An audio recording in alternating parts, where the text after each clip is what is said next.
If Hezbollah chooses the path of war, it will pay a very heavy price. Very heavy. But if it restrains itself, we will respect that and keep the situation as it is. This is the threat that came from Israel's defense minister, Yoav Gallant, after Israel was once again attacked from another front over the past few days. Yes, you heard that right. Israel was struck once again, but this time on its Lebanese border, by the militant group known as Hezbollah. Where Hezbollah has launched rockets from southern Lebanon. Israel has quietly been trading airstrikes with the Lebanon base. Israel's northern front heats up as missiles have been launched at Jerusalem from both Lebanon and Syria. Hezbollah fired guided missile at an Israeli military vehicle, and Israeli forces responded by bombing Hezbollah outposts. אני מזהיר את חיזבאללה, את נסראללה, לא לעשות טעות. So what is happening? Well, on the 8th of October, the Lebanese armed group Hezbollah fired a barrage of rockets into Israel. The militant group launched guided rockets and artillery shells at Israeli-occupied positions in Sheba Farms, causing damage and sparking the prospect of war on two fronts for Israel. The attack followed a praising of Hamas by Hezbollah, as the group promoted Hamas's killings and attacks. As you might expect, Israel has been retaliating with drone strikes and artillery fire on Hezbollah positions near the Golan Heights, Lebanon border. Hezbollah has not taken this lying down, as they have fired missiles across the border into Israel in a show of what the group calls solidarity with Hamas. This has been ongoing in waves, threatening to further expand and escalate an already unbearable conflict. One can only wonder what this will ultimately lead to. So who or what is Hezbollah? Why is it attacking Israel, and does this mean that Israel is outnumbered now? Also, why is Lebanon finding itself at odds with Israel? I'm going to answer these and more questions in today's video as we explore more on the violence that is reigning in the Middle East that has now brought Lebanon into play. First and foremost, please be sure to hit the like on this video as it helps us out with the algorithm, and let's start. We'll start with the obvious, Hezbollah. Hezbollah, meaning Party of God, is an Iran-backed Shia Muslim militant and political group based here in Lebanon. The group was formed in 1982 during Lebanon's 15-year civil war in response to Israeli forces invading southern Lebanon to expel Palestinian militants attacking Israel. I'll dive more into that incident later on in the video. You see, Iran formed the group with the objective to play a role in the Arab-Israeli conflict in support of Palestinians and to become a prominent regional actor. Now, the militant group has risen from a shadowy faction to a heavily armed force with major sway over the Lebanese state.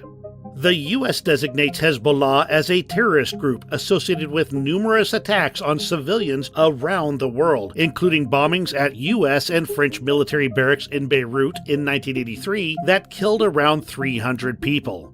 The European Union classifies Hezbollah's military wing as a terrorist group, but not its political arm. Yes, there is a political arm, a military arm, and other arms.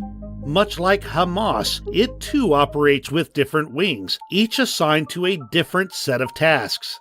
It holds a great deal of power in Lebanon in the form of its Shiite political party, which holds 62 seats in the country's parliament alongside its Iran-backed proxy militant unit. For those of you who might be wondering why another militant group is worth the talk and effort after so much destruction has already occurred, let me stop you right there. Hezbollah is not just some small, disorganized group. Hezbollah is what Hamas really wants to be like when it grows up. As bad as their terrorist actions have been, Hamas is weak when compared to the likes of Hezbollah. The militant group is a much more formidable fighting force and is widely recognized as the most powerful non-state military in the world.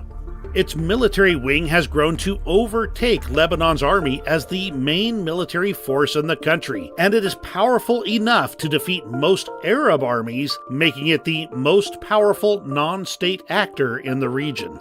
The group is well-funded too, with the U.S. State Department saying that Iran provides most of Hezbollah's training, weapons, and funding, to the tune of hundreds of millions of dollars a year. To no one's surprise, despite Israel's attacks on Lebanon that have resulted in a few deaths, Hezbollah's deputy chief Naim Qassem has reiterated that his party was fully ready to contribute to the fighting.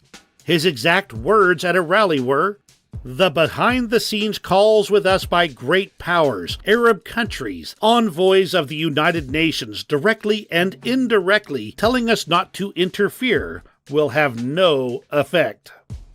What he's saying is the militant group will not be swayed into non-involvement.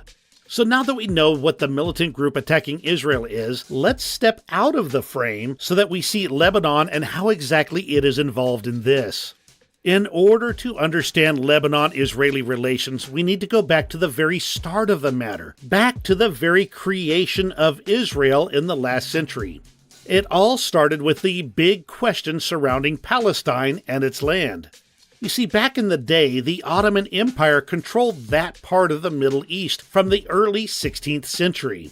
It was only after the defeat of the Ottoman Empire during World War I that Britain gained control of Palestine, which was inhabited by a Jewish minority and an Arab majority.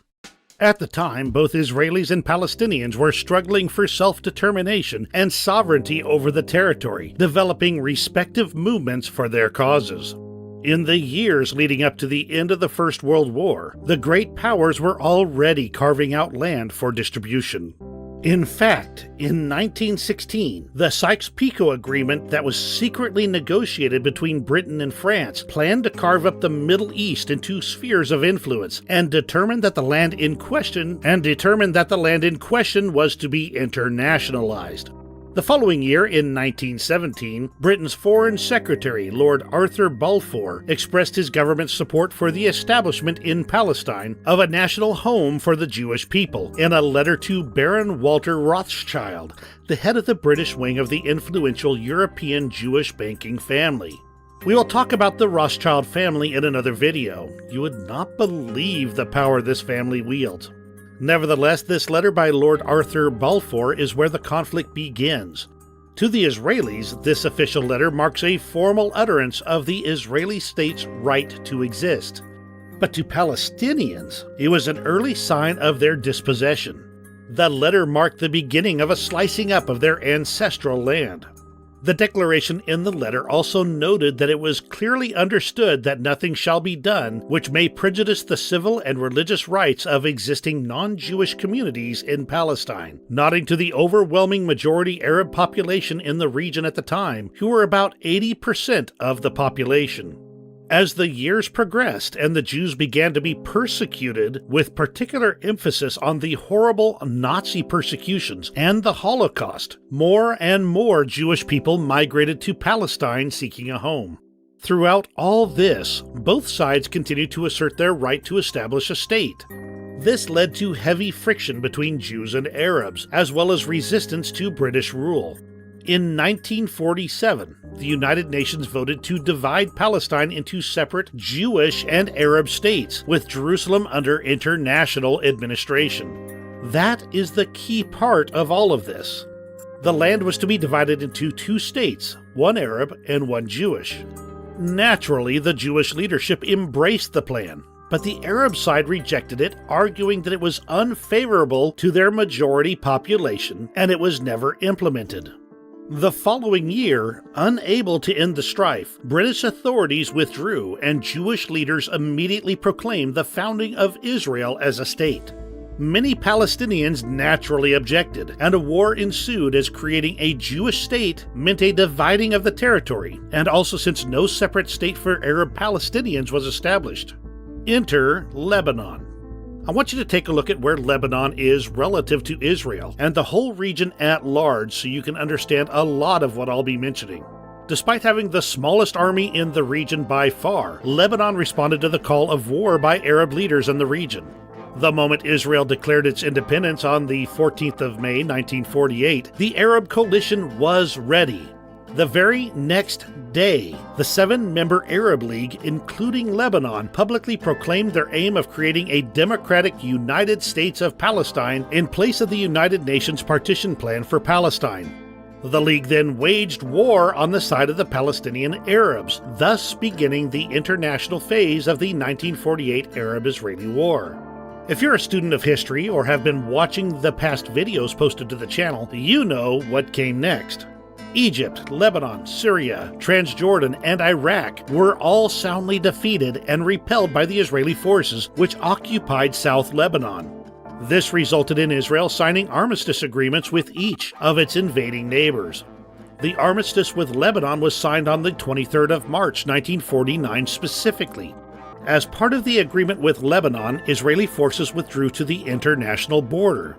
By the conclusion of that war, Israel had signed ceasefire agreements with all of the neighboring Arab countries. The territory it now controlled went well beyond what had been allocated to it under the United Nations Partition Plan, incorporating much of what had been promised to the Palestinian Arabs under the plan. However, it was understood by all the state parties at the time that the armistice agreements were not peace treaties with Israel, nor the final resolution of the conflict between them, including the borders. It was merely the aftermath of war where the defeated had little to no say. This is where it begins to get interesting. Because much of the land was now owned by Israel, there was a mass immigration of Palestinians who had been living in those areas previously. Some say they fled, some say they immigrated, and some say they were forced out. I suppose each side has its own version. The point is that about 700,000 Palestinians fled, seeking new areas and new homes as they entered neighboring countries. By 1949, there were around 110,000 Palestinian Arabs in Lebanon living in camps established by and administered by the United Nations Relief and Works Agency for Palestine Refugees in the Near East. The movement of this many Palestinians into the country created some problems of its own. You see, the vast majority of the refugees were Muslim, and at the time Lebanon was a Christian country. The Lebanese Christians feared that the Muslim influx would affect their political dominance and their assumed demographic majority. Accordingly, they imposed restrictions on the status of the Palestinian refugees. These restrictions included stipulations that the refugees could not work, travel, or engage in political activities.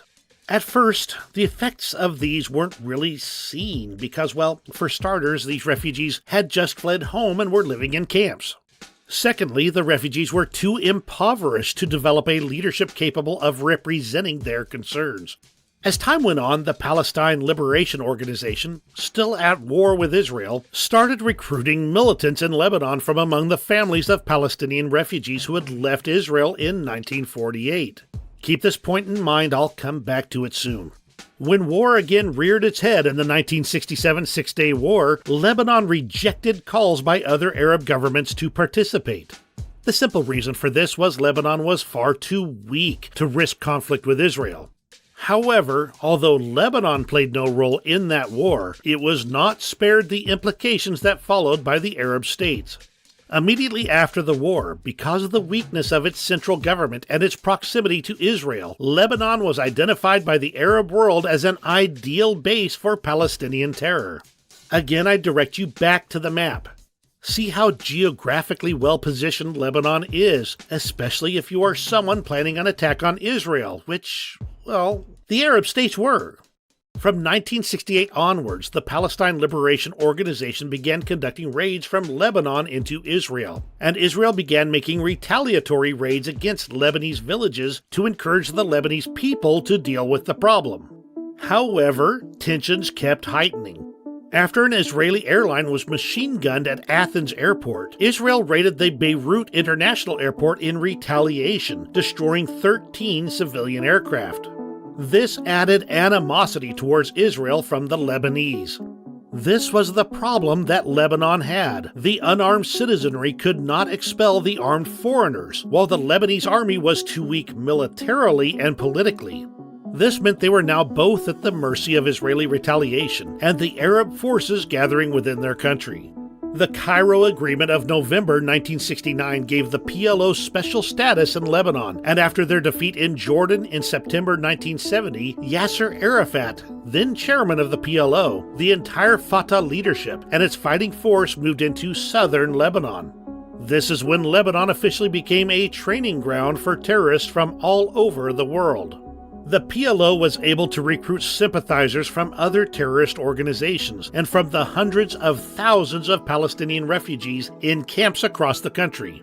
During the 1970s, PLO terrorists carried out hundreds of cross-border attacks on Israel from Lebanon.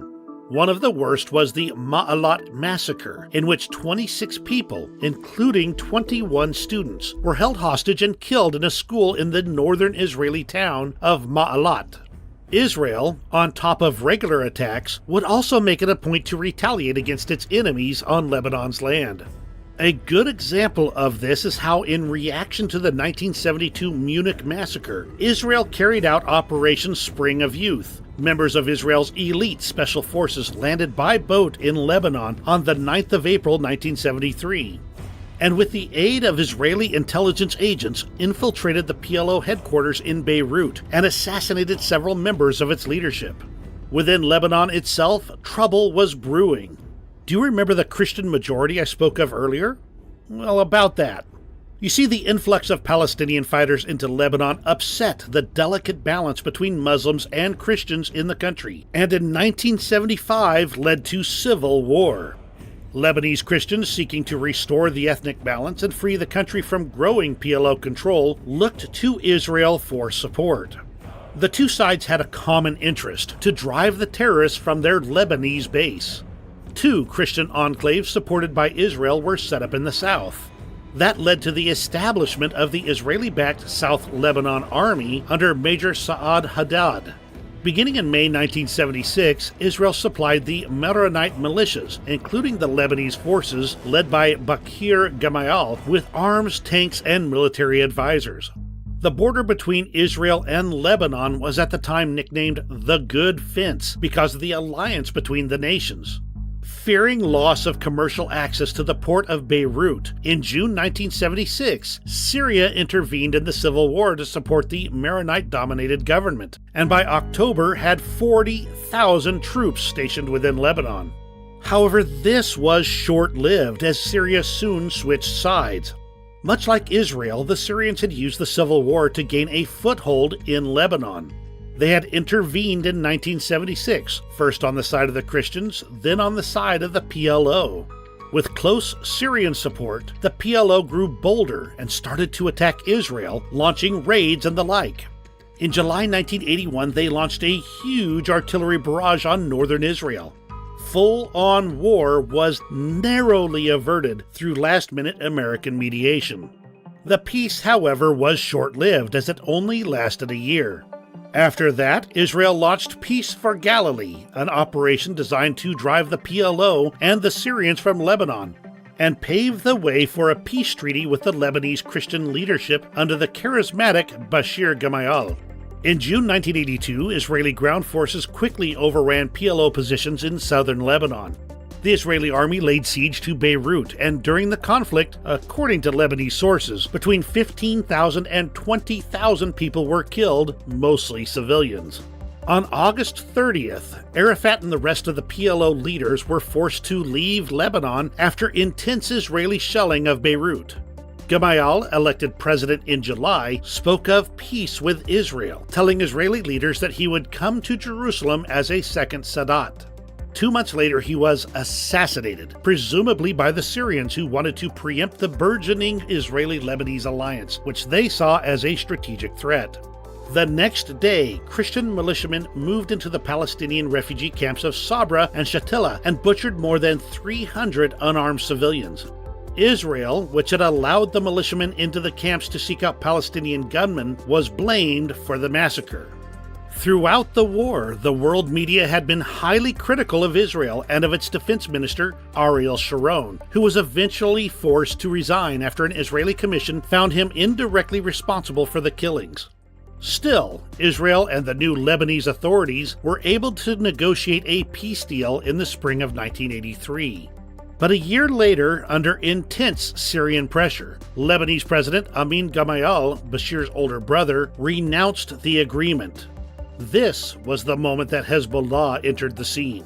Shiite Muslims, influenced by the 1979 Khomeini revolution in Iran, formed the Hezbollah militia to oppose Israel. Israel remained in occupation of a security zone in the south to protect its northern border. That led to an 18-year-long war of attrition with Hezbollah, in which hundreds of Israelis died. In February 1992, Israel assassinated the Hezbollah chief, Sheikh Abbas Musawi, who was succeeded by the present leader, Sheikh Hassan Nasrallah. Two major Israeli air operations, Accountability in 1993 and Grapes of Wrath in 1996, followed persistent Katyusha. These were rocket attacks on northern Israel, but had little long-term effect. In May 2000, Israel withdrew from Lebanon to the international border in a move ratified by the United Nations. This resulted in the creation of what they call the Blue Line. Essentially, the Blue Line is a demarcation line between Lebanon and Israel, and Lebanon and the Golan Heights, published by the United Nations on the 7th of June 2000 for the purposes of determining whether Israel had fully withdrawn from Lebanon. It has been described as temporary and not a border, but a line of withdrawal. On the other hand, Hezbollah moved militiamen down to the border, and like the PLO before them, created a state within a state in the south. In September 2004, the UN Security Council passed Resolution 1559, which called for the removal of Syrian forces from Lebanon and the dismantlement of all militias, including Hezbollah. The Syrians and Hezbollah ignored it, but the Syrians eventually had to pull out of Lebanon following some very uncalled for actions. You would think peace would have reigned at last, but no. In the 6 years following Israel's withdrawal, Hezbollah, with Syrian and Iranian support, had built up an estimated force of 12,000 to 14,000 Katyusha rockets capable of hitting a wide range of Israeli cities, towns, and villages. Under the Katyusha umbrella, Hezbollah militiamen felt that they could carry out cross-border attacks with relative impunity, confident that Israel would refrain from sharp retaliation for fear of triggering a massive bombardment of its civilian population. Moreover, both the Iranians and Syrians could use the Hezbollah threat to pressure Israel or intimidate their critics in the international community. By mid-2006, the situation had become strategically unacceptable to Israel. Tensions were high, and all that was needed was one more spark. And that spark came in July 2006. As you can expect, that's when things went boom. On July 12th, Hezbollah initiated diversionary rocket attacks on Israeli military positions near the coast and near the Israeli border village of Zarit. As this happened, another Hezbollah group crossed from Lebanon into Israel and ambushed 2 Israeli army vehicles, killing 3 Israeli soldiers and seizing 2. Hezbollah promptly demanded the release of Lebanese prisoners held by Israel, including Samir Kuntar, and an alleged surviving perpetrator of the Coastal Road Massacre, in exchange for the release of the captured soldiers. Heavy fire between the sides was exchanged across the length of the Blue Line, with Hezbollah targeting IDF positions near Israeli towns. Throughout the conflict, the Israeli government responded with airstrikes, targeting Hezbollah positions inside Lebanon, followed later by a ground offensive designed to remove Hezbollah terrorists from southern Lebanon. Hezbollah retaliated by firing Katyusha rockets at Israeli towns and cities in the north of Israel at a rate of more than 100 rockets per day for the duration of the conflict. The conflict was messy. In Lebanon, the conflict killed over 1,100 people, including combatants, destroyed massive infrastructure, and displaced about 1 million people. Israel, on the other hand, suffered 42 civilian deaths as a result of prolonged rocket attacks being launched into northern Israel, causing the displacement of 500,000 Israelis. Normal life across much of Lebanon and northern Israel was disrupted, in addition to the deaths in combat. On August 12, 2006, the war ended with a United Nations brokered ceasefire in which the Lebanese agreed to take control of southern Lebanon from Hezbollah with the help of the United Nations. Over the years since then, Israel and Hezbollah have had several skirmishes, and several deaths have resulted from this. Israel accuses Hezbollah of several violations, and the reverse happens as well. However, there has not been any war as direct or as violent as the 2006 one, as both Hezbollah and Israel try to keep to their side of the blue border as hard as that may be. But things have changed now, or at least they seem to have. With Hezbollah openly supporting Hamas, what could happen if they choose to also attack Israel in support of their ally? Well, the truth is that this war would then turn into something much larger and much more dangerous. It is possible that not just the whole region, but the whole world will be dragged into that conflict, igniting a global war. That is an outcome no one desires. To allow you to sigh, most analysts don't think that Hezbollah wants to provoke an all-out war with Israel. That's because of the basis of Israel's arsenal and allies. If these minor attacks escalated to total war, Hezbollah stands no chance and would be obliterated. I suppose, as with all things, time will tell. It's quite hard to make such judgment calls when Hezbollah sends messages to Hamas saying, and I quote, "Our hearts are with you, our minds are with you, our souls are with you, our history and guns and our rockets are with you." At this point, let's just see how the border conflicts pan out as this conflict drags on day by day. What I do know for a fact, however, is that the Business Basics community prays for peace and tranquility in the region. If you want to get the most important geopolitical news today without the technical glitches, you should sign up for Global Recaps. Global Recaps is an email newsletter that shows up straight in your inbox, covering the world's most important news, and there's no third-party censorship on these topics. This is a short and simple email that takes about 5 minutes to read, with all the most important topics covered. On top of that, not only is it unbiased, uncensored, and completely free, but you can sign up right now by going to globalrecaps.com or using the link in the description and become more knowledgeable about the world you live in.